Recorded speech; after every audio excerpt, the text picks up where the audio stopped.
Yo, what's going on, guys? Mush back at it with another video. Want to give you guys a heads up on some major news that could potentially be coming later this month as far as a big PlayStation exclusive coming to PC, and it's one game that I played in 2023, loved it, one of my contenders for Game of the Year, and I will damn sure be playing it again when it comes to PC. Yuya Uchida, who is the voice actor of one Clive Rossfield in Final Fantasy XVI, that is obviously for the Japanese voiceover for the game.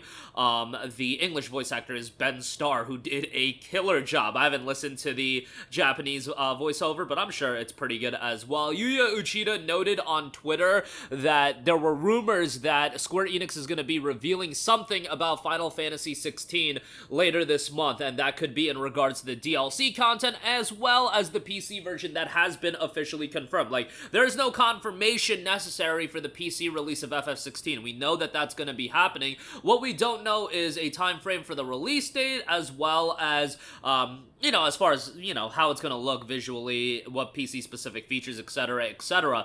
Final Fantasy XVI was one of those games that, of course, is not a PlayStation first-party title. This isn't, Sony has no control outside of the fact that they signed a timed exclusivity agreement, much like they did with the Final Fantasy VII Remake. That's what Sony does with Square Enix. Final Fantasy VII Rebirth, which is part 2 of the remake, that will also be seeing a timed exclusive release on PlayStation 5. Although with that game, it was listed for 3 months, so that's just wild. If Sony's down bad enough, knowing that their first-party lineup is so effing terrible right now, that they're like, we need 3-month timed exclusivities, and we'll just parrot those games as exclusives, which I just think is whack. If you're gonna have an exclusive, by all means, have an exclusive, but cultivate those exclusives from your first party.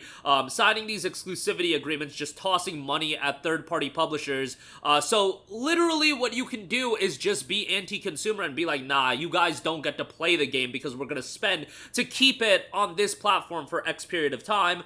It's just very lame, and the reason why it's even more lame is because Sony's in an advantageous position where they can do that because Final Fantasy titles just don't sell that well on Xbox, and obviously PlayStation is first and foremost when it comes in Japan. I just hate timed exclusivity in general. Obviously, I hate it with the Epic Game Store as well, but even with the Epic Game Store, I said that for a game like Alan Wake 2, totally cool with that game being an exclusive, and it might not even be a timed exclusive. It might be an exclusive straight up because guess what? Epic Games is the reason that that game was created. Do you think FF7 Rebirth would not be happening had it not been for Sony signing a lucrative exclusivity deal, or would Final Fantasy 16 not come to fruition had it not been for Sony? No, these games would have come to fruition regardless. Sony is just tossing money at them, but my diatribe over. I do expect Final Fantasy 16 to be released in the spring of 2024, spring to summer, and I ultimately expect FF7 Rebirth to be coming in the fall of next year. I think it would do some good in separating those games as far as release. I know that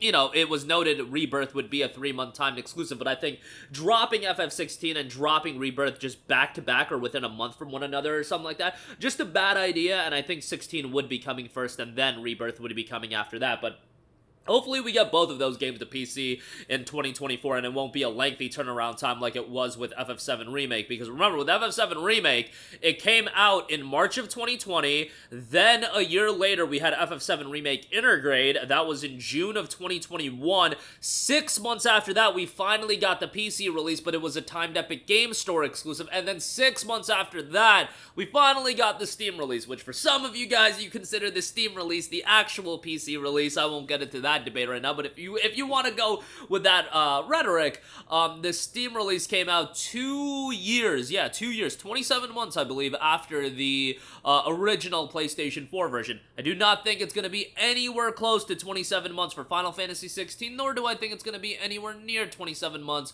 for Final Fantasy 7 Remake, for Final Fantasy 7 Rebirth. I think it'll be, by the time 16 comes out, maybe a year at most, and by the time Rebirth comes out on PC, maybe 9 months, maybe 6 to 9 months. It might be that quick of a turnaround. Although, again, they did list it for 3 months, so, you would think that you would just want the game on other platforms as soon as possible to, generate more revenue. With FF16 as well, I do very much also expect Square to be of the mindset that, hey, we'll release the game on PC, $70, and then they'll piecemeal the DLC to you as well and release that for whatever, $10, $15 a pop. I don't know how much the DLC is going to be. They are planning on doing 2 pieces of DLC, so keep that in mind. Or maybe it will be a case of they just push off FF16 until they're ready to release a complete edition with all the DLC content. There's a lot of different ways they could go. I am always of the mindset of, you know, publishers are going to try to be creative and in generating as much revenue as humanly possible, even outside of $70 price tags. So you do things like DLC, you do things like timed exclusivity agreements, you do things like timed exclusivity agreements on top of timed exclusivity agreements, because Square has done that in the past. So I really put nothing off the table as far as that's concerned in terms of how the release is actually going to be structured. But yeah, hopefully we do hear more about it later this month. And that should be the case because remember, when Final Fantasy XVI was initially revealed, announced to get a PC release, they said that they were going to have more information by the end of the year. Well, what's happening in just a little over a week at this point?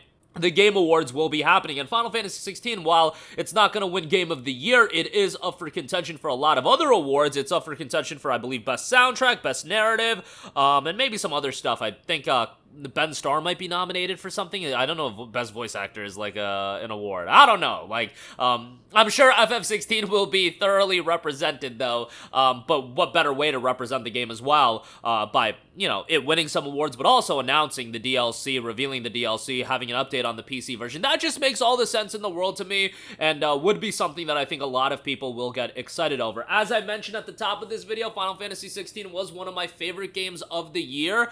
Did the game have its shortcomings? Absolutely. When, you know, playing it on PlayStation 5, there are some issues with the performance mode and the resolution plummeting to all hell. There's also some issues as far as the pacing of the game. Like, that game starts off incredibly good for a while, and then you just get to this lull at a certain point of the game, and that lull lasts for a while. And then you also have to consider the fact the side content, very, very mid. Like, the main story is really good, and the combat style, that's really good. The side content is pretty mediocre, and mediocre might be putting it, like, that might be a little bit too positive. Like, the side content is unfortunately very, very underwhelming in that game, but for the most part, I think Final Fantasy XVI is an excellent game, and can you imagine playing that game on PC, 4K, 60 FPS, you know, really having the shackles come off? Because on PlayStation 5, you did see that the game was shackled a little bit. We just hope it's a good PC version, because Final Fantasy 15 certainly had some issues on PC, as did FF7 Remake, so take your time with this. Like, I feel like, you know, that team that worked on FF16, Creative Business Unit, I believe, Creative Team Business Unit, something like that, they have a lot of goodwill, especially with the work on Final Fantasy XIV, Naoki Yoshida, a lot of goodwill, but, you know, just drop a good PC version, and I think, people will check that out in droves, even if it's $70, like, I think people will drop $70 for the PC release of FF16 if it's a good PC version. That's just my opinion. Maybe I'm wrong about that, but that'll do it for me. Let me know all of your guys' thoughts in the comment section down below. What's your excitement level for FF16 on PC? You know, would you drop $70 on it? Is that a little bit too much of a stretch? Let me know in the comment section down below. And fingers crossed it won't be an Epic Game Store exclusive. I doubt it will be, just because Square Enix hasn't released a lot of their titles as EGS exclusives in a while. Like Crisis Core, I don't even think is on Epic Game Store. But again, that'll do it for me. Let me know your thoughts down below. Thanks for watching. I'll catch you guys in the next one. Peace out. Hey, what's going on, guys? Mush here again. Hope you enjoyed the video. As you guys might know, YouTube's notification system is sometimes a little bit wonky, even if you're subscribed to the channel. Maybe you're not abundantly aware that I uploaded a video. To remedy that situation, make sure you hit the bell notification button. This way, whenever I upload a new video, and I try to upload as consistently as possible, you will be notified directly of the upload, and you can watch it as soon as it goes live. I would really appreciate if you guys hit that button so you can stay up to date with all of the content I'm posting. But as always, guys, thanks for watching, and I'll catch you guys in the next one. Peace out.